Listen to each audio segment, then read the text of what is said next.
সকল ছাত্রছাত্রীবৃন্দ এবং শ্রদ্ধেয় শিক্ষক শিক্ষিকা মহাশয়কে আমার সম্মান জানিয়ে আমি কিছু বলার জন্য বক্তব্য শুরু করছি।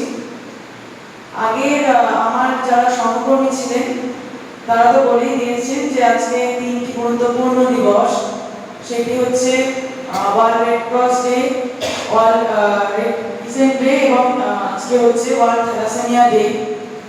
তো আমি বিশেষত থ্যালাসেমিয়া ডে এর উপরই আলোকপাত করতে চাই এবং এটি আমি যে বিষয়ে পড়াই সেই ন্যাচারাল সায়েন্সের সাথেও খুব নিকট সম্পর্কিত, সেই জন্য আমি এই বিষয়টি নির্বাচন করেছি। বিশ্ব থ্যালাসেমিয়া ডে সবাই বলেন যে 8 মে পালিত হয়, তবে এটা প্রথম যারা এটা সূচনা করেন সেটা হচ্ছে থ্যালাসেমিয়া ইন্টারন্যাশনাল ফেডারেশন। এখানকার যিনি কর্ণধার তিনি এই রোগে আক্রান্ত হয়ে মারা গেছিলেন বলে তার সম্মানার্থে এই দিনটি পালন করা হয়।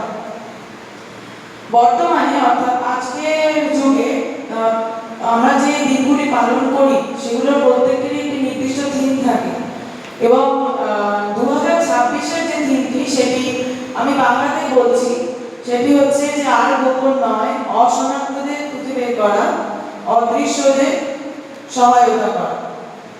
তো এটার মাধ্যমে আমাদের বুঝতে হবে যে এখনো পর্যন্ত আমাদের যে হিউম্যান পপুলেশন রয়েছে তার মধ্যে অনেকেই অজ্ঞাত যে তিনি নিজেই থ্যালাসেমিয়া আক্রান্ত কিনা এবং আসল যে থ্যালাসেমিয়া রোগের কারণ সেই বিষয়ে তিনি জানেন না।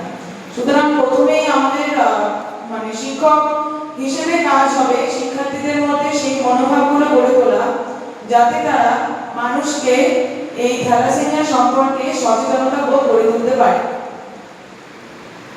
আমার যিনি আগে বক্তব্য রেখেছেন তিনি প্রথমেই বললেন যে থ্যালাসেমিয়া বংশগত রোগ।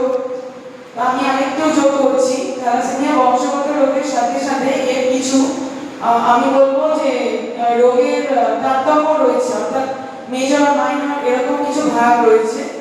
আর আমাদের রক্ত তৈরির যে উপাদান হিমোগ্লোবিন সেই জিনটি দু ধরনের, আমাদের অ্যাডাল্ট হিউম্যানের সেই জিনটি যে আমি বলবো আলফা এবং বিটা, সেই আলফা এবং বিটা যে গ্লোবিন তৈরি করার যে জিন সেটার মধ্যে যদি আলফা জিন অ্যাফেক্টেড হয় কিছু 25% বা এরকম অ্যাফেক্টেড হলে বা বিটা অ্যাফেক্টেড হলে সেই সংক্রান্ত বিজ্ঞানীরা নাম দিয়েছে।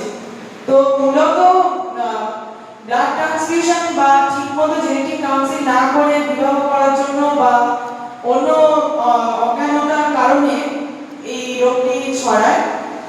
আর আমাদের সবশেষে যেটা বলার যে আমাদের যে সচেতনতাটা সেটা এক জায়গায় থেমে থাকলে হবে না, বরং আমাদের সবাইকে অজানাকে জানতে হবে এবং রোগ নির্ণয় সম্পর্কে অযথার ভীতি দূর করতে হবে, জ্ঞানের আলোকে হতে হবে উদ্ভাসিত এবং নিজেকে জয় করতে হবে সমস্ত বাধা বাধা পেরিয়ে। বিশ্বকবি রবীন্দ্রনাথ ঠাকুরের কথায় মুক্ত কর ভয়, আপনা মাঝে শক্তি ধর, নিজের কর জয়,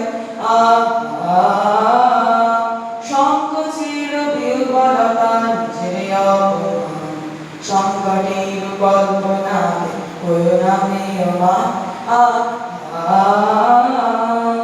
ধন্যবাদ।